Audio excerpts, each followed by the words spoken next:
All right, ladies and gentlemen, welcome back to the channel. It is Tuesday, and you know what that means. Time to continue our teachings and series in our lessons from the wisdom of Dr. David R. Hawkins and classic teachings on spiritual truth and enlightenment.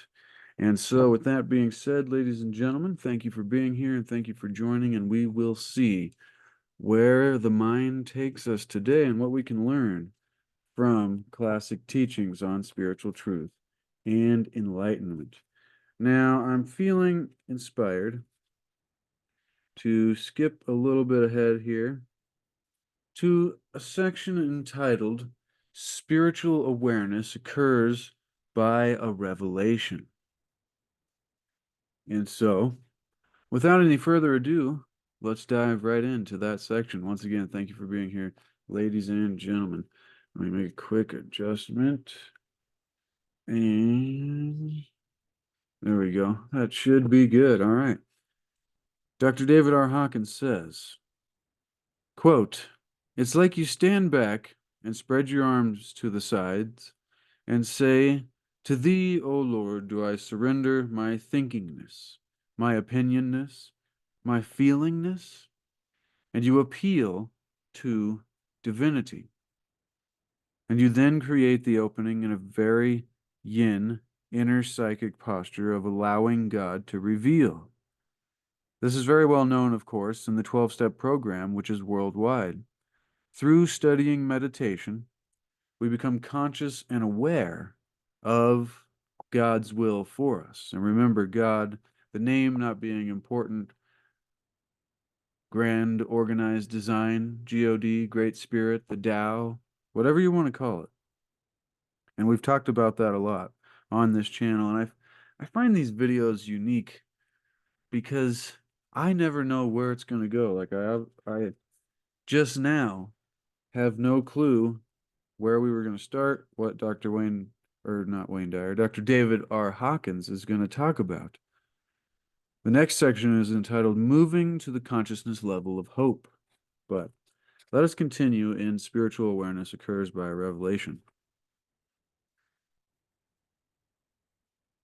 This, what he was describing through this meditation, become conscious and aware of God's will for us.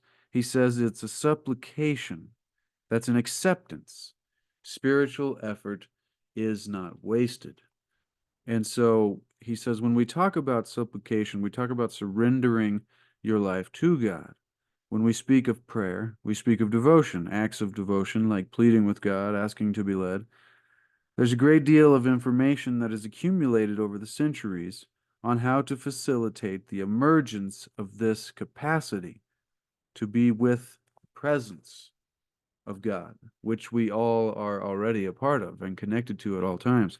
And so it could be very easy to take this the wrong way and see it from a separation point of view, to where when things like surrendering your life to God or devotion or pleading with God, it seems like you're separate and you're like, please. But this is not the case. It is a capacity, an ability to facilitate the emergence of this capacity, possibly. Very fascinating to be with the presence of God that's already there around us, just to align ourselves with it, so to speak, ladies and gentlemen. And so he continues and says there's also the inner pathway of knowledge.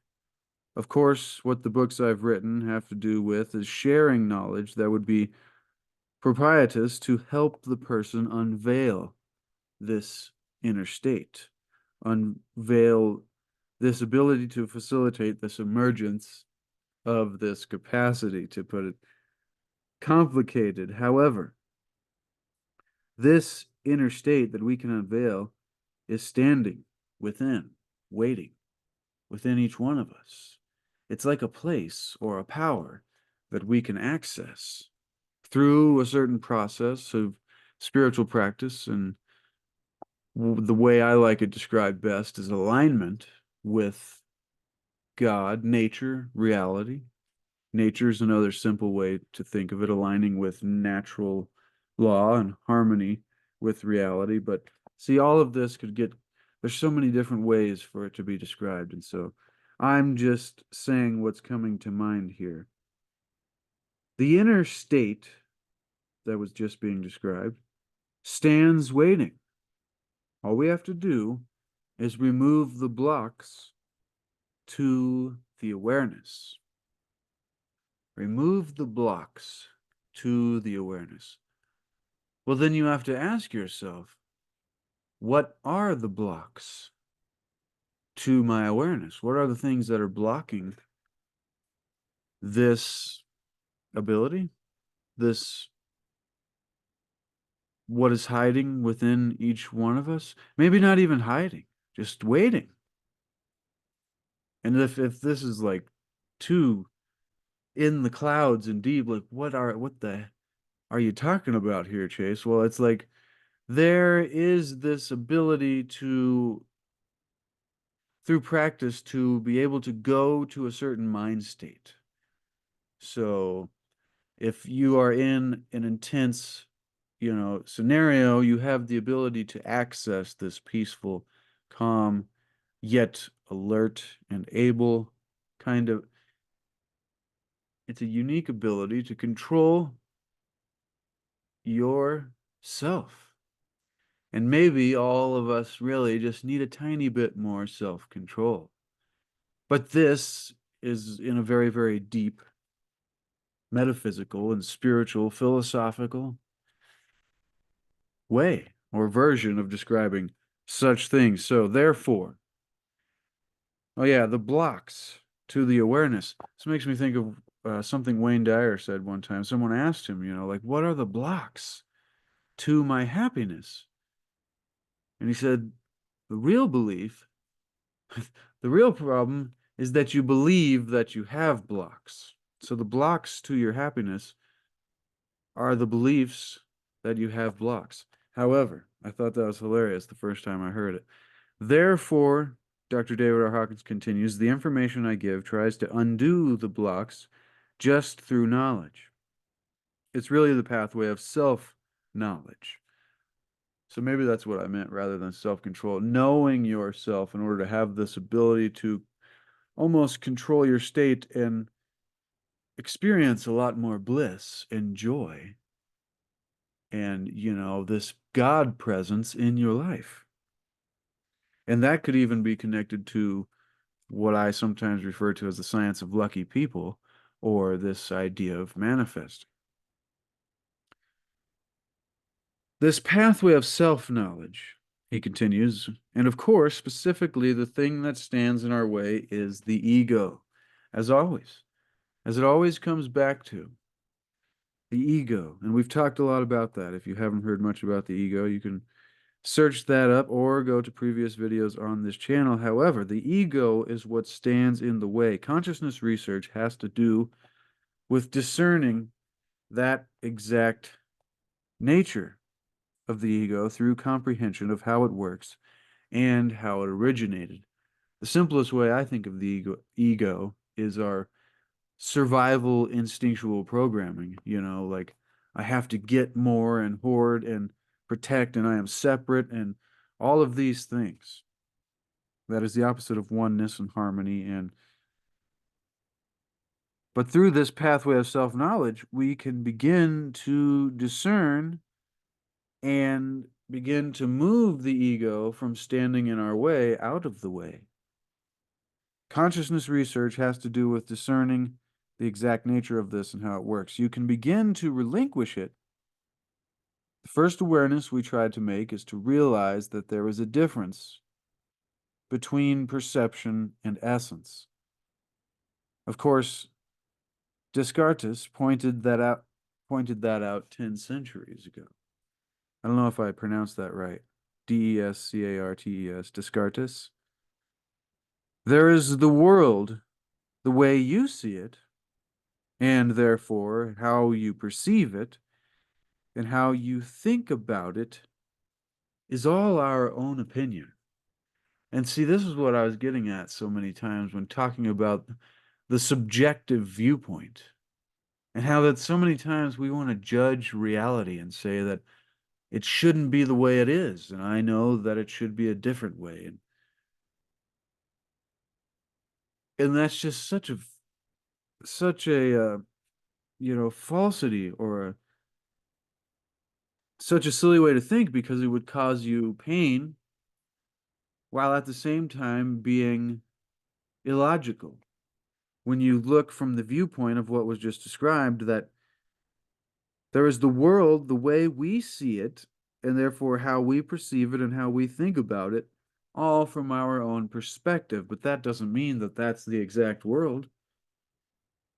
And the things that are and are not happening from our perspective, how can we say that it is or isn't supposed to be the way that it is? Which is then there's the world the way it actually is, which is independent of what we think about it or how we label it or what our opinion is. And so the spiritual work is to try to transcend this opinionizing and judging, and through removing the ego, not only looking at the world from our perspective, but also looking at ourselves and how we interact with the world and how we experience the world. Remember, when you change the way you look at things, the things you look at change, and that includes experiencing them. You can enjoy the cool breeze, or you can say it's a little too chilly, one way or the other. But I like chili, but that's a different subject. A little levity, ladies and gentlemen.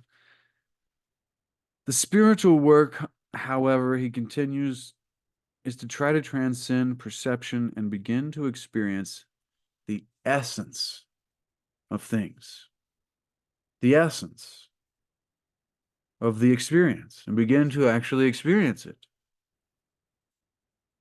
By getting all of this opinionation and judging and ego stuff going on out of the way, then we can actually experience reality from a whole new perspective. Maybe even experience the true essence of things and see the beauty we've been missing for so long. I don't know. I'm just rambling once again. We are reading this.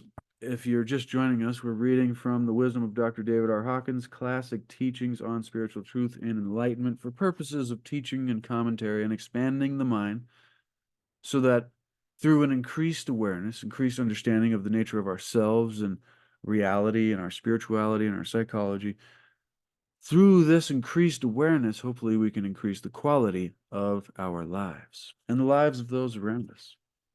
Because, I mean, all we could really hope for is a little bit better quality of life. That's the most we could really hope for anybody. I mean, regardless of the material things we need, if you could somehow just enjoy wherever you are. I mean, the old statement, wherever you go, there you will be. So, if you're angry, it's like Wayne Dyer tells the joke. He goes, I was walking along the beach one day, and after, doing some recordings for uh, TV special, sorry, and he goes, somebody comes up and sees me, and he goes, oh, Wayne Dyer, I just, seen you, and he goes, oh, wonderful, and they go, I just moved here from this place, and, let's say it's Florida. I just moved here from Florida, and, how are the people around here? And he asks them, well, how are the people where you're from? And the first one says, well, they're nice and wonderful, and everybody was very friendly. And he goes, well, that's just kind of how everybody is here. I think you're gonna like it. And the other person, oh, I'm from Louisiana or New York or whatever it is. And they ask, so how are the people here? And he goes, well, how are they where you're from? And man, they were terrible, and everybody was rude. And he goes, well, you might not like it here. Everybody's kind of that way here as well. And you could tell, just facetiously there, jokingly, wherever you go, there you will be. And you find what you look for. That doesn't mean that certain areas don't have nicer people than other areas. That's totally different. This is a metaphor to kind of show that when we take our perspective and transcend the perception that we have had and begin to experience things in a new way, things can really change for us. He continues, I think the calibrated scale of consciousness, which we've learned about as well from Dr. David R. Hawkins. If you've never looked up the scale of consciousness, search that. I would even just pause this video and search it and stare at it for 5 minutes, and you'll go, wow.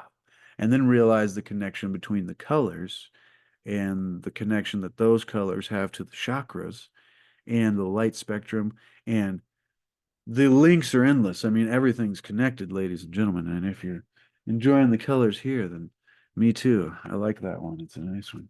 However, the calibrated scale of consciousness speeds that up tremendously once you've learned how to use it. Even if you look at a few lists of the calibrated levels of various things in our world, you begin to intuit it. It starts to, aha, you start to see the patterns and the connections. You go, aha, oh, I didn't know he was going to say the same thing I just said there. You go, aha, underneath the sheep's clothing is what's really there. Inside the Trojan horse, you begin to stop falling for the fallical and the foolish. And of course, we live in a media society in which perception eclipses, both might work, not sure, everything, ladies and gentlemen. A media society where perception is above everything, how a person looks on stage, etc.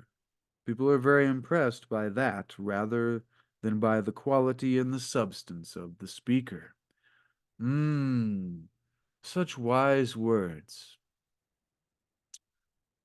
I've heard a lot about, you know, we all hear conspiracies about famous people and things, but it's so often so telling to look into the character of the individuals, especially historical individuals that have played great roles in history.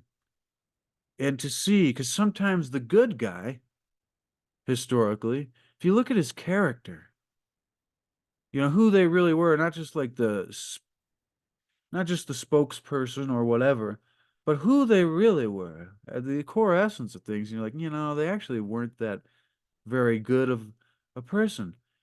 And then the other times it could be the opposite, like, oh, this guy was vilified, but who he really was actually wasn't that bad of a.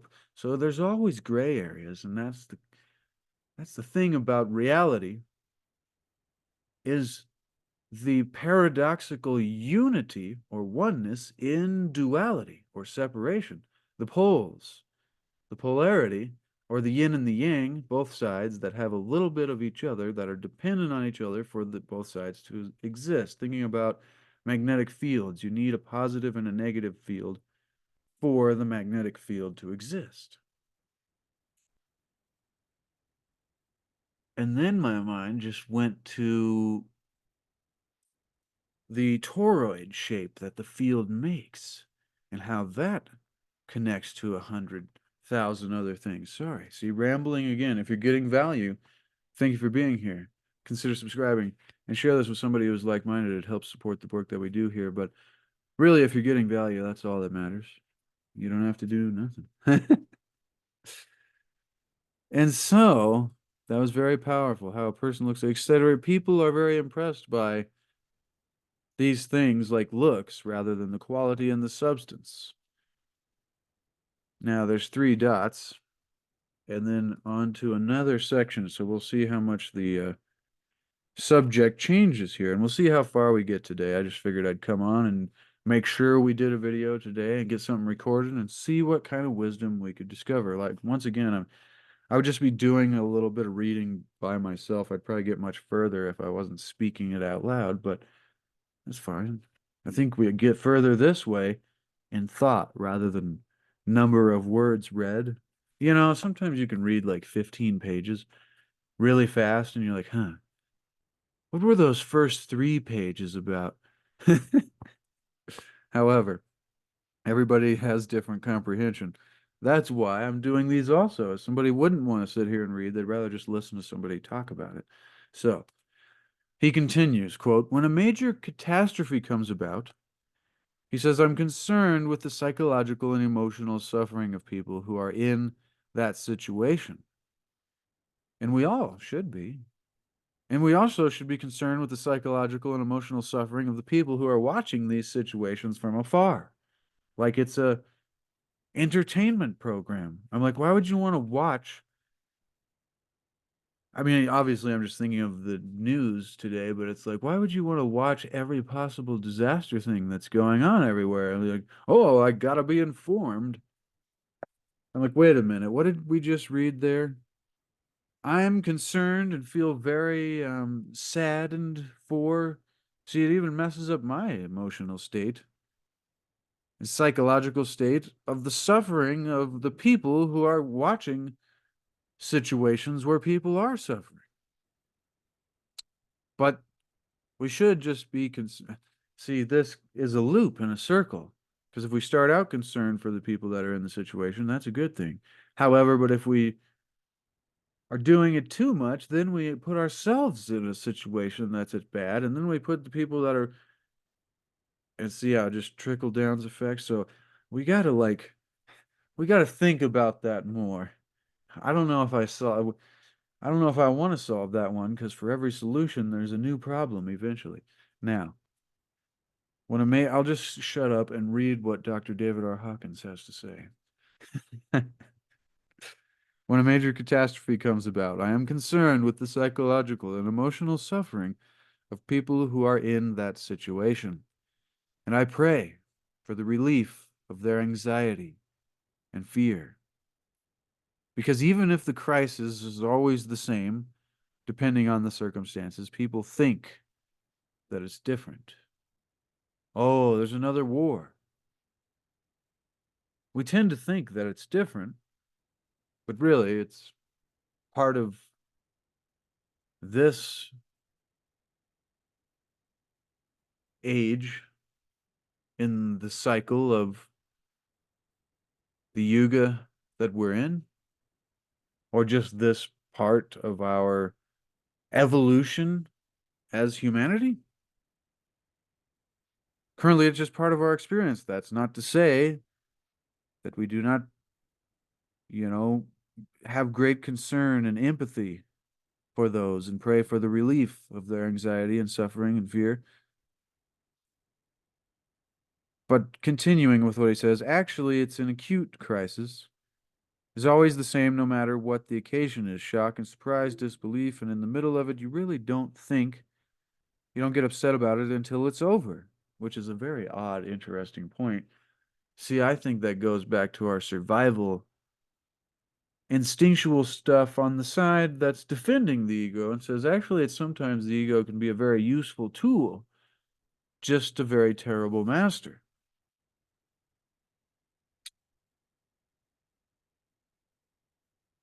A crisis is so fast in its onset, unexpected, it's over before you know it, then very often comes the fear. It's surprising the fear doesn't come up until the whole event is over, and then there's a quick rerun, and the fear comes up at the rerun. At the time of the accident, there wasn't any fear. You handle the energy of the emotion, you handle the energy and not the quality.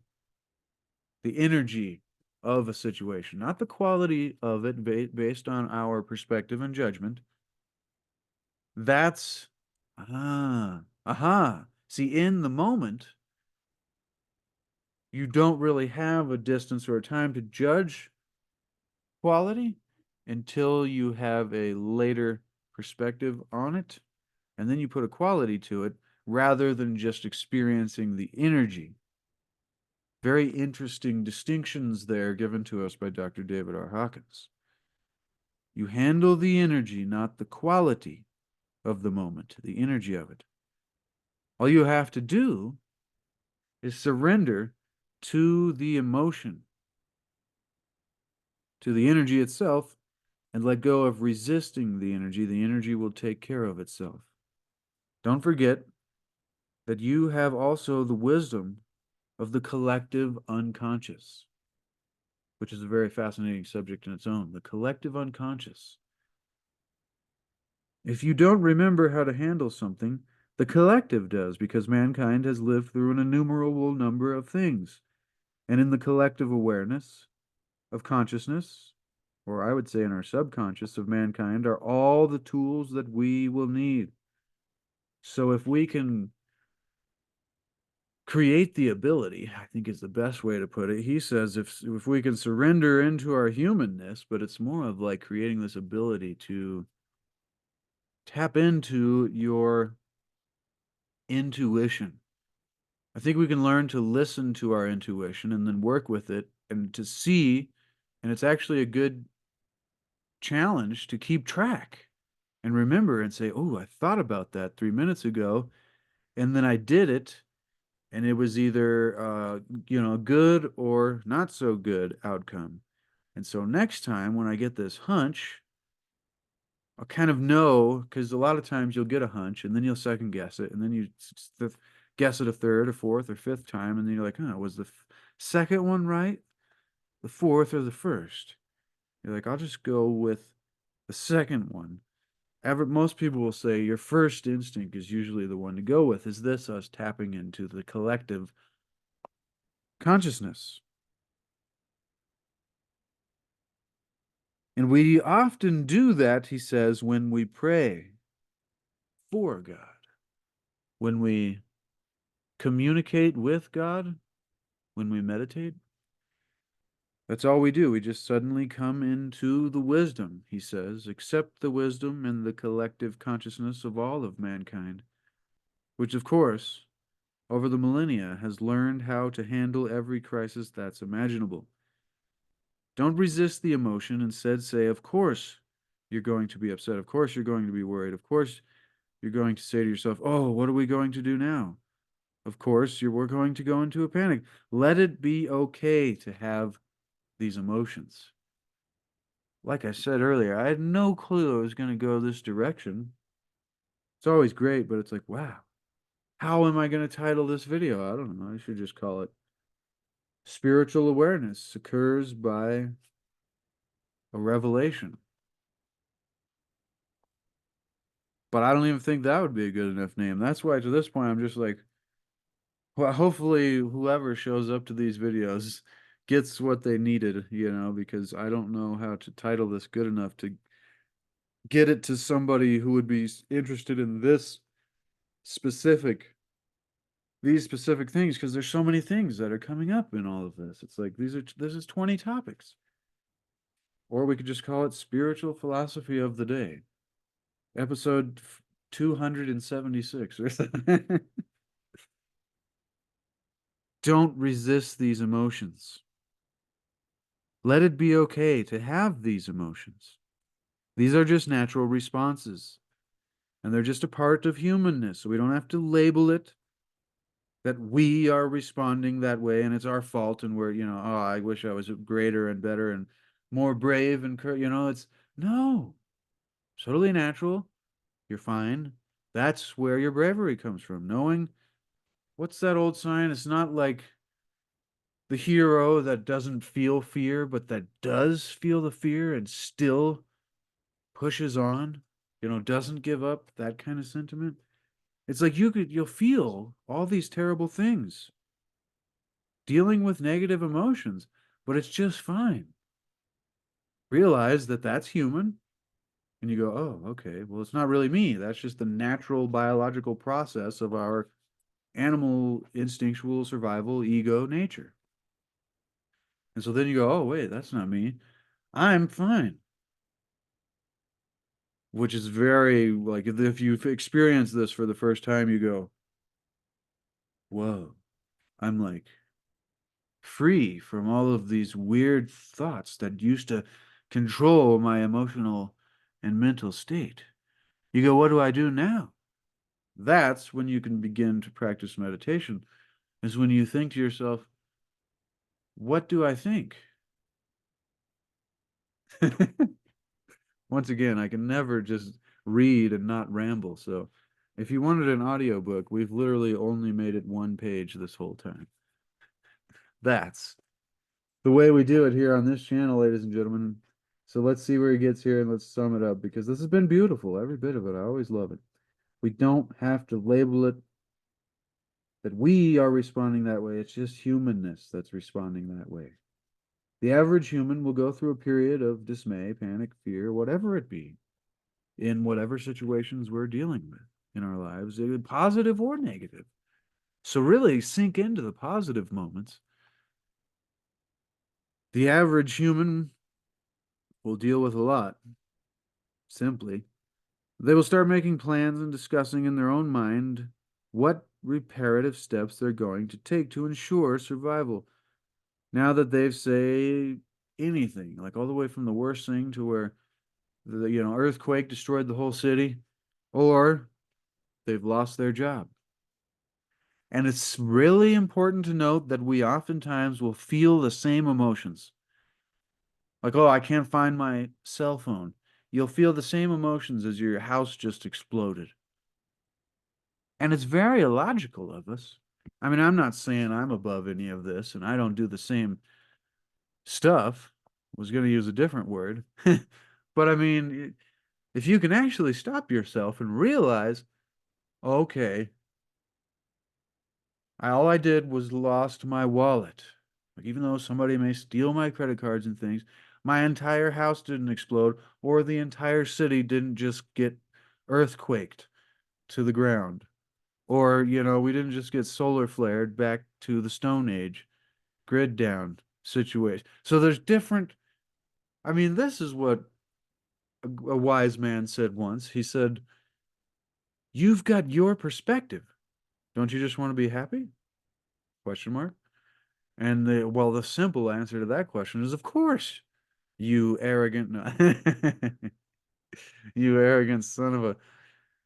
Don't I just want to be happy? Well, yeah. So aren't are all the problems that we are feeling whatever kind of emotions about, are these emotions a little bit, with a different perspective? Like, oh, I'm actually here with the 1 in 900 million chance or whatever it is to be a human and exist in reality.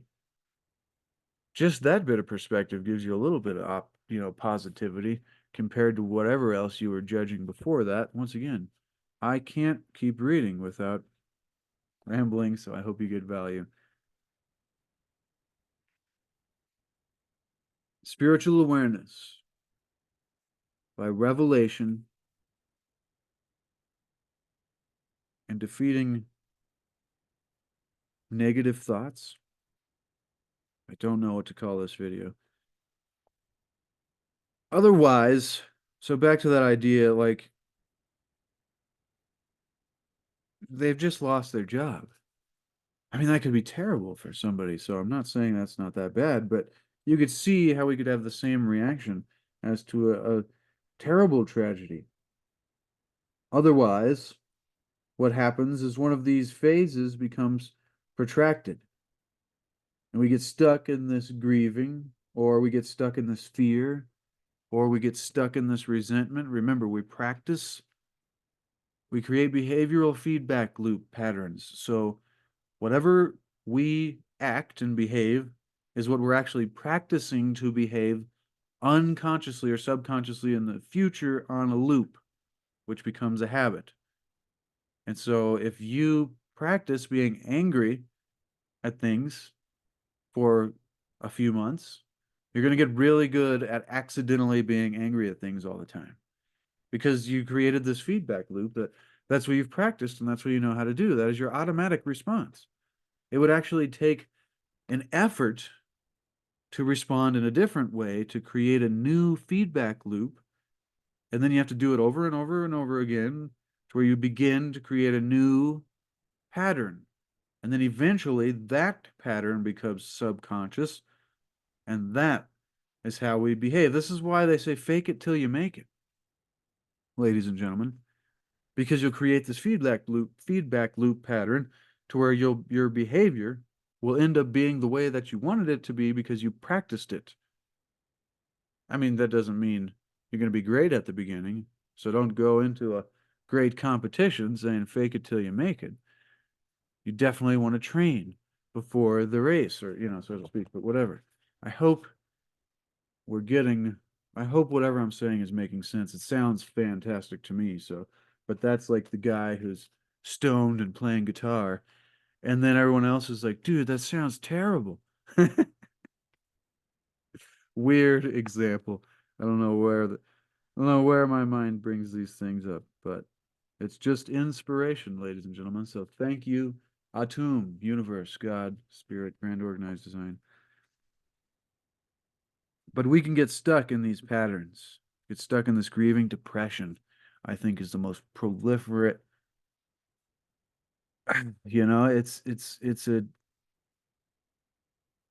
It's a really big problem in society is getting stuck in a depressive feedback pattern. You get stuck in grieving, you get stuck in fear, you get stuck in resentment, angry at people. That's not due to worry, fear, or anger, or sadness or depression. The problem is the problem is stuckness, is one of stuckness.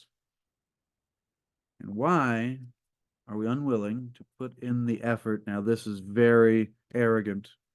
I'm not saying that if you're dealing with depression, it's just this simple. I mean, there's very different versions of many different mind states and also chemical makeups of everybody's got a different situation. So with great empathy, I'm just trying to help people that, because this really helped me. The first time that I heard this kind of stuff, I was like, wow, it changed my life. Like, really, I was able to begin practicing thinking in a new way because I was sick and tired of being sick and tired, as they say, but I wasn't really sick or tired. I was just sick and tired of being like pissed off one day and then, sad and depressed the other day and then just fine one day. And I was like, what is this? How can we figure out a way, which once again is why we're here, to seek to achieve and maintain happiness in our lives through a greater awareness and understanding of how our minds work, psychology, spirituality, philosophy. It helped me. I don't know, not everybody is interested in it. Most people are, they don't want to, they don't want to get out of it, which is, it's human nature maybe. And we do have to go through the things that we are supposed to suffer from to learn the lessons that we need to learn and know to grow as spiritual beings having a temporary human experience.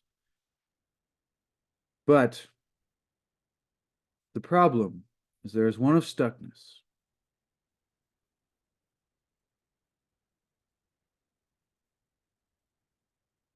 And that, ladies and gentlemen, I think I'll leave it right there. That was beautiful.